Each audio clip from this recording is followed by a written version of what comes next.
usar el cerebro del neurocientífico y neurólogo, autoridad mundial en la materia, doctor Facundo Manes. Buenos días. Un placer estar acá. Gracias por la invitación. Un honor tenerle. Gracias por estar en Andalucía y en Canal Sur esta mañana. ¿El cerebro es el órgano más complejo del universo? Sí, sin duda. Es el único órgano en el universo que intenta entenderse a sí mismo.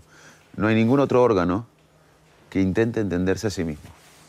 ¿Y entre el universo y el cerebro hay conexión?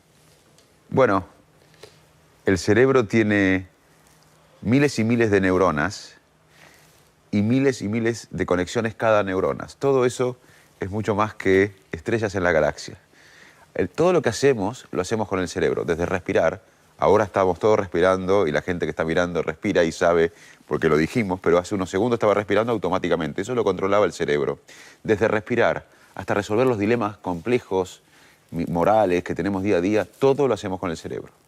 Es que esa afirmación atractiva suya, la del cerebro, el órgano más complejo del universo, igual que el órgano que nos hace humanos, nos ha traído una reflexión del inmensurable poeta y escritor argentino Jorge Luis Borges en su prólogo al informe de Brody, que dice: no se puede presumir que sean estos cuentos sencillos, ninguna página lo es, ninguna palabra lo es, puesto que todas postulan el universo, dice Borges, cuyo principal atributo es la complejidad.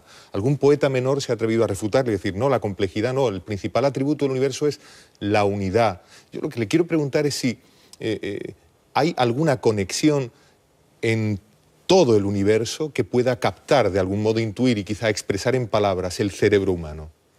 Bueno, es interesante la pregunta. En la Universidad de Oxford, por ejemplo, se están haciendo, hay un centro de investigación en neurociencias que está destinado con millones de libras esterlinas de inversión a responder una pregunta parecida a la que hiciste tú. ¿El cerebro crea a Dios o tenemos antenas para captar a Dios? Así que esa pregunta que te dije no está respondida y la tuya tampoco, pero es una gran pregunta. Dice usted que el cerebro trabaja en red. ¿Eso qué significa? Bueno, antes se pensaba que había una área para una función mental o cognitiva. Hoy sabemos que el cerebro, cuando estamos hablando o cuando estamos atentos a algo o cuando estamos leyendo, tiene una amplia actividad, no solo en un área, sino en casi todo el cerebro, incluso cuando no hacemos nada. Hoy sabemos que cuando no hacemos nada, cuando estamos entre dormidos, cuando estamos en el taxi, que está manejando el taxi, nosotros atrás estamos medio vagabundeando, el cerebro trabaja mucho y procesa mucha información que adquirimos cuando estamos activos o atentos. Incluso los momentos de creatividad, los momentos eurekas, los momentos ajá, surgen en esos instantes de desconexión. ¿Qué es más identidad de la persona, la conciencia o la memoria, o tal vez ambas a la vez? Ambas. Y volvemos a grandes poetas y escritores. García Márquez dijo: la vida no es la que vivimos, sino cómo la recordamos para contarla. Y hoy la ciencia le da la razón, porque quizás el acto más creativo del cerebro es la memoria. Cada vez que contamos algo, lo vamos recreando. Y Borges dijo, en un cuento, Funes el Memorioso, que la memoria, que lo más importante de la memoria es el olvido. Y quizás sea así, porque él escribió un cuento que se llama Funes el Memorioso, donde era un peón de campo de Uruguay, un pueblo de Uruguay, Fray Bentos, que tenía la tragedia de recordar todo. Entonces Funes tenía que vivir 24 horas mañana para recordar las 24 horas de hoy. Borges en ese cuento grafica la importancia del olvido. Uno olvida todo. Si yo te pregunto a vos, contame toda esta escuela secundaria, 5 años de tu vida, en 40 minutos te sobra. Nos olvidamos de todo. ¿Y qué recordamos? Lo que nos emociona. Hablaremos de emoción, pero díganos, ¿le suponemos contento? No sé, algo quizá nos haya llegado. ¿Le suponemos contento con el nuevo gobierno argentino de Mauricio Macri? Estamos, y estoy ilusionado de que Argentina piense en el largo plazo, combata el populismo, tenga política de Estado. Argentina es un país con mucha potencia. Todavía tenemos una clase media intelectual diferencial en América Latina. No tanto económica, pero intelectual, gracias a la educación pública de calidad que supimos tener.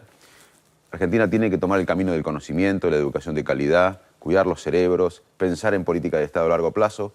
Así que estamos esperanzados que la coalición Cambiemos que encabeza Mauricio Macri, pero también está el Partido Radical, la coalición cívica, nos haga pensar más en el largo plazo a los argentinos. Siempre vivimos pensando en el pasado y en el corto plazo. El cerebro de Macri se va a tener que enfrentar a mucha oposición, nos tememos, ¿no? Sí, pero la sociedad tiene un rol clave. Yo confío que Macri va a tratar de pedir a la sociedad que pensemos estos desafíos y que la sociedad acompañe. La sociedad está muy desarticulada en la Argentina y creo que ahí está la clave, articular la sociedad civil. Mire, doctor Manes, ¿cómo estamos en España? Lo ha podido comprobar antes de entrar en el plató. Le pregunto si el cerebro de los políticos debe darles para pactar por encima del desencuentro de partidismos. Es interesante porque acá estamos viendo el escándalo de corrupción. Y bueno, yo vengo de un país también donde hay escándalos de corrupción. Y la corrupción está un poco en el cerebro humano. No es que los suecos o los daneses o elige el país con menos corrupción tengan un cerebro diferente. Porque nosotros tenemos que entender el cerebro como producto de miles y miles de años de evolución, donde nuestros antepasados tenían casi como tarea cuidar su territorio, sus crías, su familia, y buscaban tirar, digamos, cosas para su molino. Así que inclusive hay conductas corruptas en abejas, hay conductas corruptas en chimpancés. Ahora, ¿qué hace? También los humanos tenemos esta parte del cerebro, el lóbulo frontal, que planifica el futuro, imagina el futuro y hace instituciones transparentes que combatan la corrupción. Porque si no, podemos ser Uganda. ¿Sabe qué pasa en Uganda? Que es donde no hay instituciones y la expresión del cerebro humano ha llegado a lo máximo. El único político que gana las elecciones es el que demuestra que es corrupto. La sociedad no vota a políticos honestos, vota a políticos corruptos en Uganda porque así se asegura la prebenda, el tráfico de influencia. Así que por eso la solución a todo esto es instituciones transparentes y fuertes, porque todos tenemos un poquito, los daneses, los suecos, los españoles, los argentinos, todos tenemos un poquito un sistema de traer agua para nuestro molino. Ayer tuvimos ocasión de ponernos, y vamos a dejar que la mesa también le formule preguntas, doctor, en contacto con dos amigos y magníficos periodistas argentinos, Mario Martínez y Silvia Martínez, ella conductora en ámbito nacional en TN, de informativos también, a preguntarles por el doctor Facundo Manes. Y bueno, Mario nos dijo, es un genio. No. Es un genio, muy respetado, decía él. Ahora bien, Silvia, en profusión de bondades, incluyó una llamativa que decía, es muy número uno. ¿Eso qué quiere decir? ¿Cómo se puede ser muy número uno? No, ¿Eso qué es? Yo no sé un qué elogio, es. Se supone. Cuando yo volví, yo me formé en Estados Unidos y en Inglaterra, y volví a la Argentina, y era un país de psicoanálisis. Y yo me había formado en neurociencias cognitivas, que es el estudio científico de la mente, con todos los límites que tiene esto, y empecé a desarrollar laboratorios y centros de investigación, casi sin apoyo del Estado.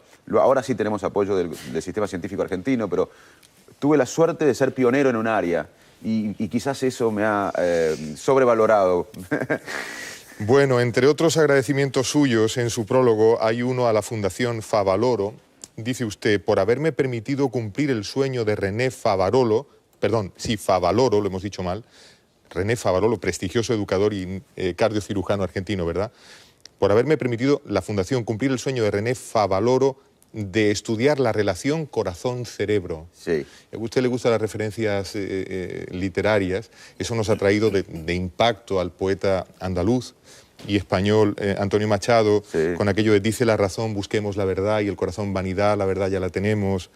La razón hay quien alcanza la verdad, el corazón vanidad, la verdad es la esperanza. Dice la razón, tú mientes, y responde el corazón, quien miente eres tú, razón, que dices lo que no sientes. Muy bueno. Sí, la razón, jamás podremos entendernos, corazón, y el corazón lo veremos. Es un poco esto lo que formaba parte del sueño del señor Favaloro, y es un poco el sueño que usted siente cumplido. ¿Qué es la emoción? ¿Qué es la esperanza? Le pregunto. Somos seres emocionales. Nosotros nos gusta pensarnos racionales, pero la conducta es gobernada por la emoción. Recién dijimos que olvidamos todo en la vida, ¿y qué recordamos entonces? Recordamos lo que nos emociona. Cualquiera de nosotros y la audiencia recuerda dónde estaba cuando cayeron las Torres Gemelas. ¿Qué decían el día anterior a las 10 de la mañana o el día posterior a las 3 de la tarde? Ni idea. Pero cuando estaban cayendo las Torres Gemelas fue un momento emocionante y nos acordamos.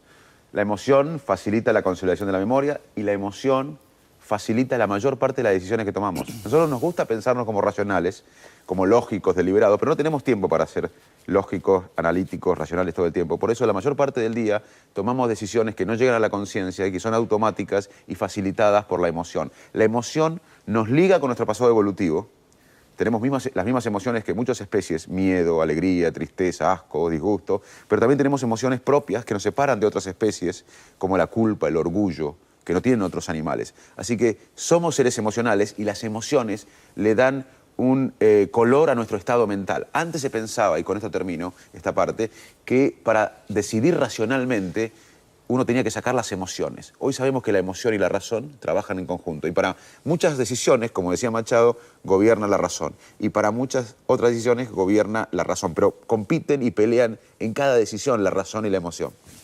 A ver, le van a preguntar también en nuestra mesa al doctor Facundo Manes, que por cierto escribe su libro con Matteo Niro, ¿no? Que habría sido un poco... Matteo Niro es un especialista en letras, porque para mí la neurociencia no puede...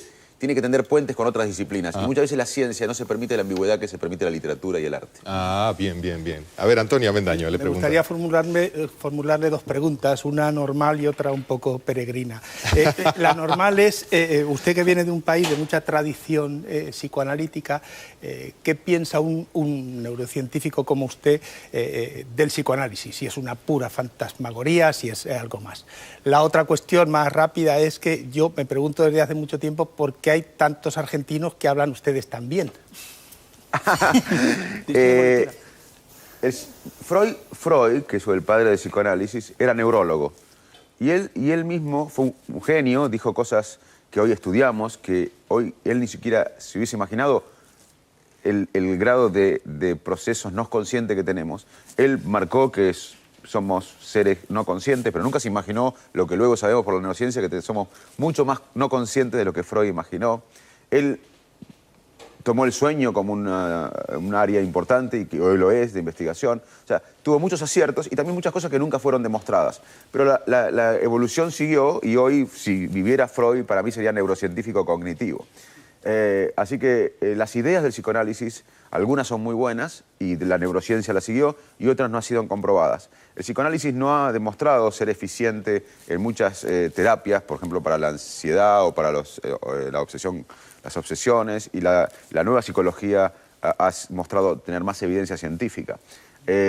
Así que mi opinión del psicoanálisis es que ha contribuido en su época a preguntarnos cosas que en ese momento fueron original y que hoy creo que Freud hubiese sido neurocientífico. Y en la Argentina me pone a mí en una situación extraña, porque hay tantos psicoanalistas que quizás sea una posibilidad de dialogar que no existe en otra parte del mundo, porque en otra parte del mundo no es tan popular el psicoanálisis. ¿Y por qué los argentinos hablan bien? La verdad que no sé. A mí me gustaría que hablemos un poquito peor, pero pensemos más en el largo plazo. Bueno, la verdad es que quizá en el sonido, en el traje del acento argentino, el castellano, en fin, deja ver bellezas que en otros acentos no es tan fácil ver, ¿no? Quizá pasa eso. Manolo Castillo es de Málaga. Le pregunta al doctor Manes. Sí, bueno, preguntarle a un sabio siempre es difícil, ¿eh? Claro. Bastante complejo, pero yo tengo una... hay muchos expertos que aseguran, y yo también lo creo, que nuestro cerebro es nuestro principal enemigo, ¿no? Sobre todo en cuanto a los pensamientos. Y en esta sociedad que vivimos actual, ¿no? Pues resulta que nuestros pensamientos sobre el pasado, el futuro, la incertidumbre, tal, todo eso nos genera una ansiedad que en esta historia, en esta época contemporánea, no deja vivir, ¿no? Entonces, ¿cómo combatimos? ¿Cómo nos defendemos con nuestro propio cerebro, ¿no? En esa pugna, ¿no? En esa rivalidad existente, ¿no? Sí, es muy importante tu punto porque la ansiedad es la psicopatología más frecuente hoy y tiene su base en el mecanismo del miedo. Imaginemos que uno va caminando por un lugar muy peligroso de España, de noche, a las 9 de la noche, y en una esquina una bocina de un camión suena y alguien le pone un revólver y es un asalto. En ese momento va a haber una descarga de hormonas del estrés y van a producir taquicardia, sudoración, dilatación de la pupila. Eso es miedo. Eso es miedo. El cambio corporal que se siente es miedo. Si a la semana la persona va por el mismo lugar a la misma hora y una bocina de un camión suena, pero nadie le pone un arma, él va a asociar la bocina del camión con el asalto y va a tener la misma descarga corporal de taquicardia, sudoración. Eso es ansiedad. El cerebro humano tiene la posibilidad, diferente de otras especies, de revisar el pasado e imaginar el futuro. Y también tiene la capacidad de generar pensamientos tóxicos, distorsivos. Por eso hoy sabemos que de la manera que pensamos determina la manera que sentimos. Y muchas veces pensamos en forma tóxica. Si yo ahora pienso que estoy hablando mucho, o muy rápido, o mal, y que los defraudé, me voy a sentir mal. Si yo ahora pienso que la verdad que lo estoy introduciendo a un tema fascinante como la neurociencia y que le gustó la entrevista, me voy a sentir bien. Y yo no sé qué pasa entre ustedes, nunca lo voy a saber, aunque sean correctos y me digan que estuve bien. Pero todo lo genera el cerebro. Así que hoy tenemos herramientas para combatir esto que decía el amigo de los pensamientos tóxicos, distorsivos. Mucha gente lo hace naturalmente, son los más resilientes. Pero otra gente, mucha gente tiene pensamientos distorsivos y tóxicos que hoy se pueden cambiar y manejar. Cambiar la manera que pensamos para cambiar la manera que sentimos. Eso lo puede hacer el ser humano, es decir, controlar sus pensamientos lo puede hacer. Sí. Ese pensamiento feo que le asalta a uno, quiera o no quiera, se puede controlar que no le asalte. Hay gente que tiene talento para el deporte, más que otra. Hay gente que tiene talento para aprender otros idiomas, más que otra. Hay gente que tiene talento para la música. Hay gente que naturalmente es más resiliente, que es reevaluar la realidad. Hay gente que lo hace naturalmente, pero hay otro sector que no. Y en eso se puede ayudar. Se puede ayudar mucho. Las terapias cognitivas modernas lo ayudan mucho. Pero hay gente que lo hace intuitivamente o naturalmente. Pero hay un sector de la población que no y sufre de estos trastornos que decía el amigo. Le pregunta a Lucrecia Evia. Yo también quería hacerle un par de preguntas. Aquí la presidenta de la Sociedad Española de Neurociencia dijo que la investigación del cerebro va a ser como el nuevo viaje a la luna de la humanidad. Yo me pregunto si estamos preparados para ese viaje y qué países están mejor preparados, o si esto tiene que ser una lucha conjunta o una apuesta por la ciencia decidida. Eso, por un lado. Y luego sí que me gustaría que se atreviera a valorar si nuestros políticos, dadas las circunstancias que nos rodean, están usando debidamente el cerebro o podrían mejorar. Bueno, coincido con la presidenta de la Sociedad de Neurociencias Española que la neurociencia es uno de los desafíos intelectuales más fascinantes de la época. Y también por eso es importante esta charla y comunicar, porque la sociedad, ustedes que no son expertos en el cerebro, van a tener que debatir dilemas éticos y morales que surgen de los avances del cerebro. Hoy se pueden implantar memorias, hoy se pueden manipular memorias, hoy se puede leer ciertos pensamientos. Hoy, por ejemplo, si yo te miro tu cara, se produce una actividad cerebral en mi cerebro, y si miro la cara de él, se produce otra actividad cerebral. Si yo mando esta información a Buenos Aires, a mi laboratorio, los chicos del laboratorio, sin ver tu cara y la de él, pueden reconstruir tu cara y la de él. O sea, ¿qué hacemos con esta información? También la neurociencia sirve para ayudar a muchos pacientes neurológicos y psiquiátricos, o sea, pero también esa información se puede usar para el mal. Entonces la sociedad va a tener que intervenir en este avance del conocimiento de las neurociencias. Europa lo ha puesto como política de Estado. Obama, el presidente americano, ha dicho, como Kennedy se propuso ir a la luna, yo me propongo poner a la neurociencia como prioridad. Así que la neurociencia está acá y va a ser un desafío fascinante en los próximos años y la sociedad tiene que aprender para discutir dilemas morales. Ahora, si los políticos españoles tienen que usar bien el cerebro, la verdad que los argentinos tenemos ego, pero no para tanto como para hablar de eso. Voy a ser humilde. Sepa usted ya de entrada que eso de defraudar... Alguna herramienta, hombre, para que eso de defraudar mejore la queda negociación. muy lejos de esta conversación. Es un placer hablar con usted, doctor. Sepa y sepan todos que acabamos de saber, estábamos pendientes en España de si iba a permanecer como imputada en un juicio que le afecta a la hija menor del rey, la infanta Cristina, porque su defensa pedía que se le aplicase una doctrina que en España conocemos como doctrina Botín, que podía desimputarla por ser solo la acusación popular la que constaba contra ella. Esa posibilidad por el tribunal que va a juzgar, que ya está juzgando, de hecho ha sido rechazada, es decir, la infanta Cristina va a tener que permanecer como imputada, como acusada en ese banquillo en el que ya estuvo, en la jornada inaugural del juicio que continuará, me parece que era el 9 de febrero, ¿no?, cuando continuaba, no recuerdo ahora mismo la fecha, pero ella va a seguir como imputada en definitiva por decisión como acusada, por decisión de la Audiencia Provincial de Palma de Mallorca, que en la ciudad de Palma procede a este juicio en una sala especialmente habilitada al efecto. Doctor, no solo porque le habla un enamorado de la profunda belleza de Argentina y de la profunda belleza de Buenos Aires y de la dignidad albiceleste de esa gran nación que riela de sur a norte por todo el Atlántico, nos ha parecido una maravilla hablar con usted, no solo por eso. Muchas gracias. También por su contenido y por su forma de ponerlo sobre la mesa. Y yo quiero expresarle el pensamiento de muchos argentinos que vemos a España como un foro, como nuestra conexión con Europa y con nuestra hermandad. Espero que el futuro nos encuentre aún más unidos. Sería maravilloso. Ya hemos dicho antes, o hemos querido decir que lo uno y la unidad tienen algo que ver, o querían tener algo que ver, no sé.